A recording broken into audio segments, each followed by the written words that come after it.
Hi guys, நான் திரும்ப welcome to Abadias. இன்னைக்கு வந்து நம்ம class 9 CBSE science chapter 11 the work and energy explanation final part the explanation part 4 conclusion part தான் பார்க்க போறோம். So வாங்க friends இன்னைக்கு போலாம்.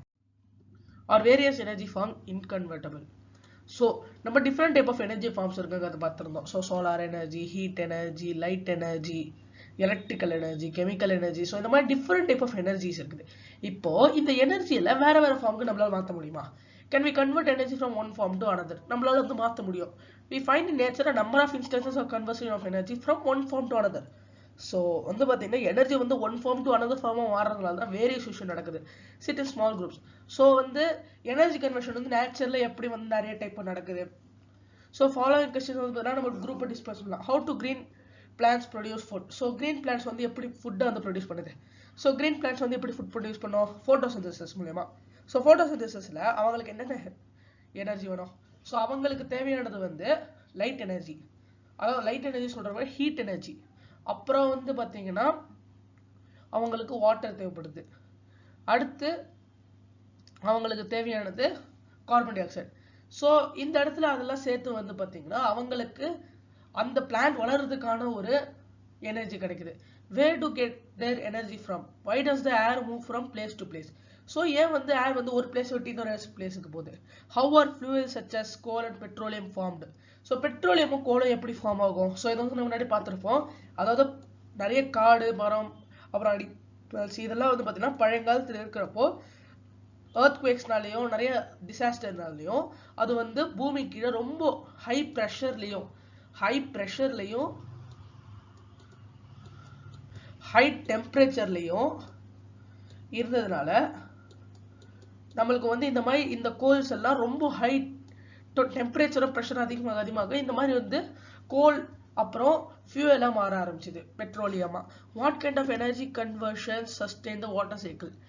ஸோ இந்த வாட்டர் சைக்கிள் வந்து என்ன எனர்ஜி கன்வர்ஷன்ஸ்லாம் சஸ்டெயின் பண்ணுது? ஸோ வாட்டர் சைக்கிளுங்கிறது தண்ணி வந்து கடல்ல இருந்து மேகமாகும். அந்த மேகம் வந்து கொஞ்சம் கொஞ்சமா வந்து டோட்டலி வந்து கொஞ்சம் கொஞ்சமா ஃபில் ஆகி அது வந்து மழை பெய்யும். அந்த மழை வந்து எல்லா இடத்துலயும் பெஞ்சு கடைசியில கடலுக்கு போகும். ஸோ இதான் வந்து ஒரு சிம்பிளான வாட்டர் சைக்கிள். ஸோ இந்த இடத்துல எனர்ஜி வந்து பாத்தீங்கன்னா கன்வெர்ட் ஆகுது. ஆக்டிவிட்டி 11.14. இப்போ நிறைய ஹியூமன் ஆக்டிவிட்டிஸ் வந்து பாத்தீங்கன்னா conversion of energy from one form to another தான் இருக்குது. ஸோ அதுல மேக்ஸிமம் வந்து பாத்தீங்கன்னா எலக்ட்ரிக்கல் எனர்ஜியை டிஃபரெண்ட் எனர்ஜியா மாத்துறது. ஸோ இந்த எலக்ட்ரிக் எனர்ஜி டிஃபரெண்ட் எனர்ஜியா மாத்துறதுனா electrical energy to light energy bulb, electrical energy to heat energy heater, electrical energy to kinetic energy motor. So இது மாதிரி வந்து பாத்தீங்கன்னா எல்லாருமே வந்து நிறைய டிஃப்ரெண்டான இது வந்து பாத்தீங்கன்னா இருக்குது. Many of the human activities and gases we involve conversion of energy from one form to another. Make a list of such activities and such gases. Identify in each activity gas and the kind of energy conversion that takes place. So இப்போ law of conservation of energy. இப்போ law of conservation of energy னா என்ன? இந்த law of conservation of massங்கிறத நம்ம கெமிஸ்ட்ரியில படிச்சிருப்போம்.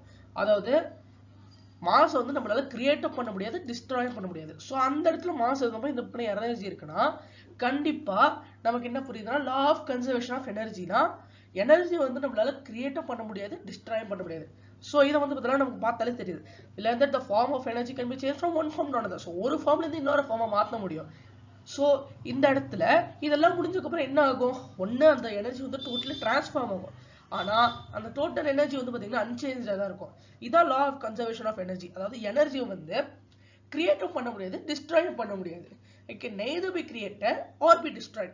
The total energy before and after the transformation remains the same.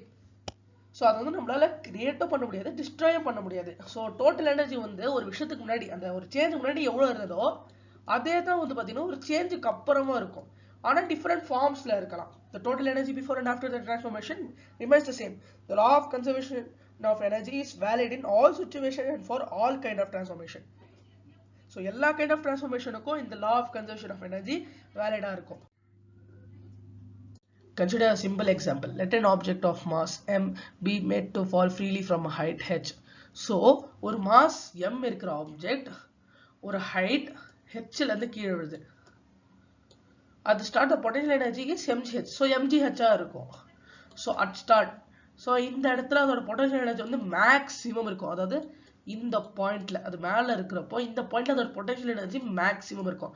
ஏன்னா அது கிராவிட்டியை தண்ணி இந்த அளவுக்கு பொட்டன்ஷியல் எனர்ஜியை ஸ்டோர் பண்ணியிருக்கு. அப்புறம் கைனடிக் எனர்ஜிங்கிறது ஜீரோவா இருக்கும். ஆனா இந்த இடத்துல முக்கியமான விஷயம் என்னன்னா it is because the velocity is totally zero. So kinetic energy வந்து பாத்தீங்கன்னா நமக்கு வெலாசிட்டியில டிபெண்ட் ஆகும். அது வந்து பாத்தீங்கன்னா மூவிங் ஆப்ஜெக்ட்டுக்கு தான் இருக்கும். இந்த இடத்துல வெலாசிட்டி ஜீரோங்கிறதுனால அதுக்கு கைனடிக் எனர்ஜி ஜீரோவா தான் இருக்கும். இப்போ இது கீழே விழுந்தப்போ என்ன ஆகும்னா இந்த பொட்டன்ஷியல் எனர்ஜி கொஞ்சம் கொஞ்சமா குறைஞ்சிட்டே வரும். அப்போ இது எங்க போகுது? இந்த பொட்டன்ஷியல் எனர்ஜி வந்து கம்மியாகிறதுனால அது கீழே விழுது. ஸோ அது கீழே விழுறதுனால என்ன ஆகுதுன்னா அது வந்து ஒரு மோஷனுக்கு வருது. அது மோஷனுக்கு வந்தா வெலாசிட்டி சேஞ்ச் ஆகுது. ஸோ வெலாசிட்டி இன்க்ரீஸ் ஆகுது. வெலாசிட்டி இன்க்ரீஸ் ஆனா தானா கைனடிக் எனர்ஜியும் இன்க்ரீஸ் ஆகும். ஸோ கைனடிக் எனர்ஜி வந்து பாத்தீங்கன்னா கீழே வர வர இன்க்ரீஸ் ஆகும்.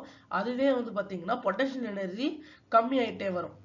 ஸோ அப்படியே வந்து இது வந்து ஃப்ளோரை ஹிட் பண்றப்போ ரெண்டுமே ஜீரோ ஆயிடும். ஸோ அது எங்க போகுது? அதுவே வந்து பாத்தீங்கன்னா ஒரு ரொம்ப லூஸான சர்ஃபேஸா இருந்தா அது ஒரு ஹோல் கிரியேட் பண்ணும். அது ஹோல் கிரியேட் பண்றப்போ அது வந்து ஒரு ஒர்க் பண்ணும்.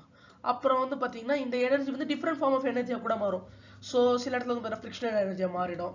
அப்புறம் வந்து பாத்தீங்கன்னா கீழே போனோம்னா கண்டிப்பா சத்தம் கேட்கும். ஸோ ஒரு நமக்கு வந்து அந்த இடத்துல வந்து சவுண்ட் எனர்ஜியா கூட கன்வெர்ட் ஆகுது. அதுவே வந்து பாத்தீங்கன்னா ரொம்ப ஹார்டான ஒரு சர்ஃபேஸ்ல போட்டோம்னா நமக்கு வந்து அது இந்த இடத்துல உடையறதுக்கான சான்ஸ் இருக்கும். அப்புறம் வந்து சத்தம் கேட்கறதுக்கான சான்ஸ் வந்து ரொம்ப அதிகமா இருக்கும். If v is the velocity of the object at given instant, the kinetic energy would be half mv square. As the fall of the object continues, the potential energy would decrease while the kinetic energy would increase. When the object is about to reach the ground, h is equal to 0 and v will be the highest. Therefore, the kinetic energy would be largest and potential energy would be least. However, the sum of the potential and the kinetic energy of the object would be same at all points. So, எல்லா பாயிண்ட்லயும் வந்து பாத்தீங்கன்னா அது வந்து சேமா தான் இருக்கும் some வந்து. So எப்படி வந்து பாத்தீங்கன்னா நமக்கு வந்து இந்த இடத்துல இதை வந்து கைனடிக் எனர்ஜி நம்ம வச்சுக்கலாம்.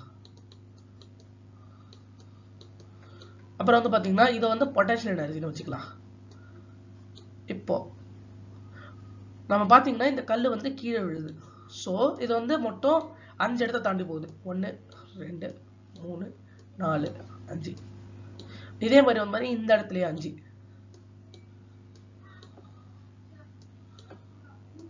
ஸோ அது வந்து இந்த இடத்துல வர்றப்போ கரெக்டா வந்து பாத்தீங்கன்னா இந்த பொட்டன்ஷியல் எனர்ஜி வந்து இந்த இடத்துல ஃபுல்லா ஸ்டோர் ஆயிருக்குது. ஸோ அதுகிட்ட வந்து இப்போ 5 ஜூல்ஸ் ஆஃப் எனர்ஜி வந்து இருக்குன்னு வச்சுக்கலாம். இந்த இடத்துல வந்து அது 0 இருக்குது. ஸோ ரெண்டுத்தையும் ஆட் பண்றப்போ நமக்கு 5ங்கிற இது கிடைக்குது. இப்போ அது இந்த இடத்துல வர்றப்போ என்ன ஆகும்னா கம்மியாகும் பொட்டன்ஷியல் எனர்ஜி 4ஆ மாறும். ஆனா இந்த இடத்துல இது 1ஆ இன்க்ரீஸ் ஆகும். ஸோ இதை ஆட் பண்ணி பார்த்தாலும் நமக்கு 1 + 4 5 தான் வரும். அதே மாதிரி இந்த இடத்துல இது 2 ஆகும், இது 3 ஆகும், 5. இந்த இடத்துல இது 3, இது 2, 5, 4, 1, 5. எண்ட்ல வந்து இந்த இடத்துல 5 இருக்கும், இந்த இடத்துல 1 இருக்கும், 0 அது 0 இருக்கும். ஸோ 5 எல்லா இடத்துல பார்க்குறப்ப நமக்கு 5 5 5 மட்டும் தான் வருது.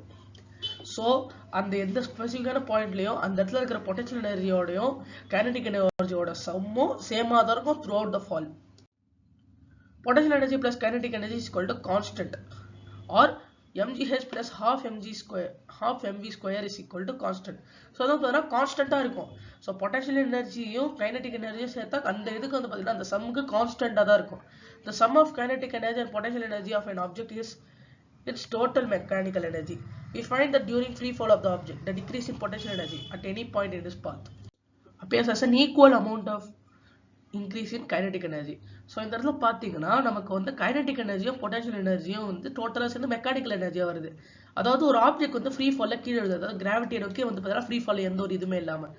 ஸோ அந்த இடத்துல வந்து பார்த்தீங்கன்னா கைனடிக் எனர்ஜி வந்து கிராஜுவலாக இன்க்ரீஸ் ஆகிட்டே வரும், அதுவே வந்து பொட்டன்ஷியல் எனர்ஜி கிராஜுவல் டிக்ரீஸ் ஆகிட்டே வரும். ஸோ இந்த இடத்துல வந்து ஏர் ரெசிஸ்டன்ஸ்ங்கிற ஒரு கான்செப்ட் வந்து நம்ம மறந்துடுறோம். ஸோ பியூரான ஃபிசிக்ஸ் அப்ளை பண்ணுறப்ப இந்த ஏர் ரெசிஸ்டன்ஸ், ஃப்ரிக்ஷன் இதெல்லாம் வந்து ரொம்ப மைனூட்டான விஷயம். ஸோ இதை வந்து நம்ம வந்து கன்சிடர் பண்ணக்கூடாது. On the motion of object has been ignored. Here the effect of air resistance on the motion of the object has been ignored. So அதனால இந்த இடத்துல ஒரு continual transformation of gravitational potential energy into kinetic energy நடந்துகிட்டு இருக்கு.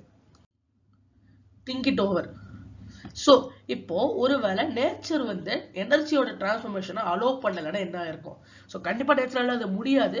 ஒருவேளை அந்த மாதிரி ஒரு பவர் இருந்து அதால வந்து பாத்தீங்கன்னா எனர்ஜியோட டிரான்ஸ்ஃபர்மேஷனை அலோவ் பண்ணலைன்னா என்ன இருக்கும்? ஸோ கண்டிப்பா இந்த இடத்துல லைஃப்ங்கிற ஒரு விஷயம் இருந்திருக்காது.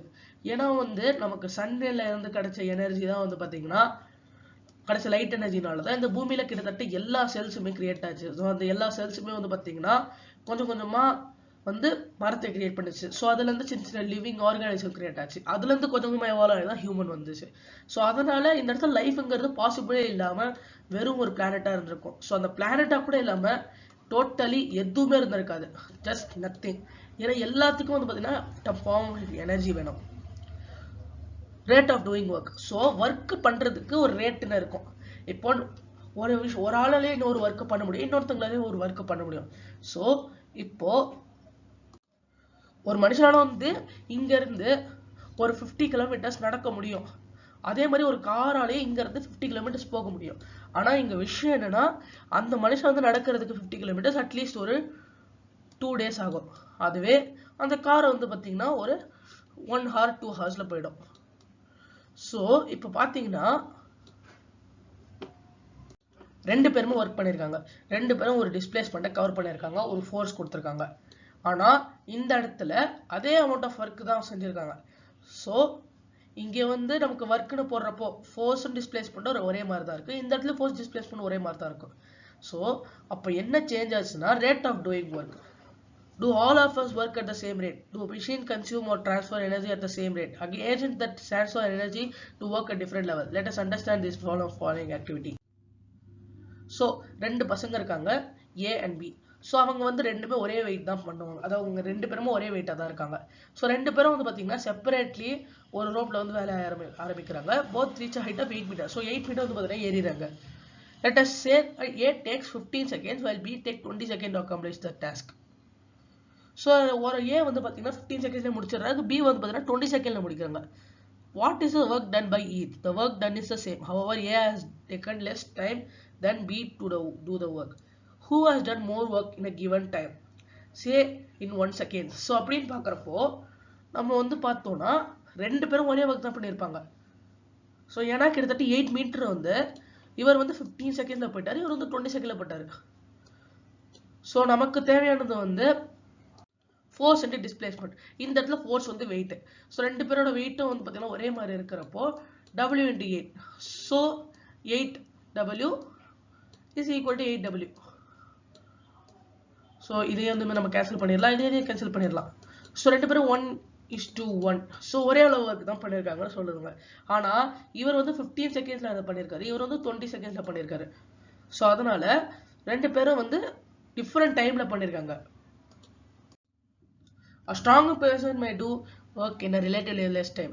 A more powerful vehicle would complete a journey in a shorter time less than a powerful one. We talk of power of machine like motorbikes and motor cars. The speed which the vehicle change energy or do work is basis for their classification. Power measures the speed of the work done. That is how fast or slow work is done. Power defined as the rate of doing work or the rate of transfer of energy. If an agent does a work W in time T, then power is given by power is equal to work by time. So ஒரு stronger person வந்து பாத்தீங்கன்னா certain work வந்து ஒரு less timeல பண்ண முடியும். அதே ஒரு more powerful வெஹிக்கிளால ஒரு ஜர்னி வந்து டக்குன்னு முடிக்க முடியும் சொன்ன மாதிரியே. ஸோ இந்த இடத்துல வந்து நம்ம மிஷின்ஸோட பவரை வந்து பத்தி பேசுறோம். So motor bikes, motor car, இந்த ஸ்பீடு வந்து பாத்தீங்கன்னா எனர்ஜி வந்து சேஞ்ச் ஆகும். ஸோ அதனாலதான் வந்து உங்களோட கிளாசிபிகேஷன் வந்து டிஃபரன்ஸா இருக்கும். Power measures the speed of the work done. This is how fast or slow work is done. Power is defined as the rate of doing work or the rate of transfer of energy. So power வந்து பாத்தீங்கன்னா speed of work done. So work done பண்ண speed வந்து பாத்தீங்கன்னா measure பண்றது தான் power. So அது வந்து எவ்வளவு ஃபாஸ்டா இல்லைன்னா ஸ்லோவா வந்து ஒர்க் நடந்திருக்குங்கிறது தான் பவர். ஸோ பவர் வந்து எப்படி சொல்லலாம்னா rate of doing work or rate of transfer of energy. So energy வந்து எவ்வளவு ரேட்ல டிரான்ஸ்ஃபர் ஆகுது அதுங்கிறத வந்து பத்தி நம்ம பவர்ல சொல்லலாம். இப்போ if an agent does a work W in time T, then power is given by power is equal to work by time. So power ங்கிறது work on time. அதாவது டோட்டலா பார்க்கறப்போ power is equal to work by time. So ஒர்க்கை வந்து எவ்வளோ நேரத்தில் பண்ணுறாங்களோ, ஒரு இவ்வளோ நேரத்தில் எவ்வளோ ஒர்க்கு பண்ணுறாங்களோ அதான் பவர்.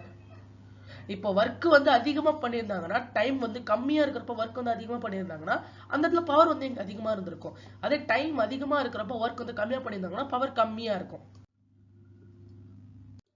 ஸோ பவரோட யூனிட் வந்து பார்த்தீங்கன்னா வாட். இது வந்து ஜேம்ஸ் வாட்டுங்கிற ஒருத்தர் வந்து பார்த்தீங்கன்னா இதை வந்து கண்டுபிடிச்சதுனால இவருக்கு வந்து அந்த பேரை வச்சிருக்காங்க. அதாவது 1736 1890 வரைக்கும் வந்திருக்காரு. ஸோ இதுக்கு வந்து பார்த்தீங்கன்னா சிம்பிள் டபிள்யூ இருக்கு, இந்த பெரிய டபிள்யூ.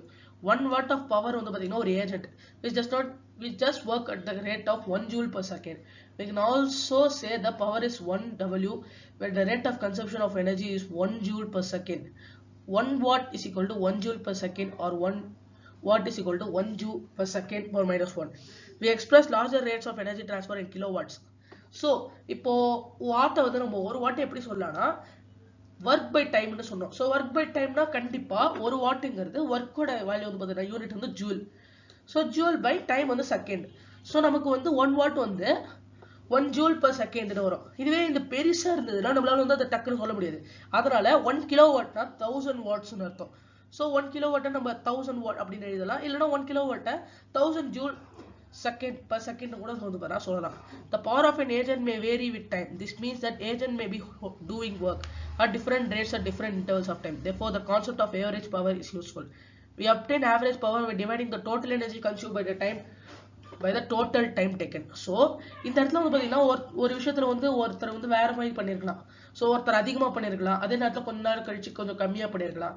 ஸோ இது எல்லாத்தையும் பண்ணுறதுக்கு பதிலாக டோட்டலாக அவர் எவ்வளோ ஒர்க் பண்ணியிருக்காரு, ஸோ அந்த டோட்டலாக ஒர்க் பண்ணதையும் அந்த டோட்டல் ஜூலையும் அப்புறம் டோட்டல் டைம் எவ்வளோ எடுத்திருக்காரு, ஸோ அது எல்லாத்தையும் பண்ணுறப்போ ஒரு ஆவரேஜான கிடைக்கும். அந்த ஆவரேஜ் பவரை வந்து பார்த்தீங்கன்னா யூஸ் பண்ணலாம்.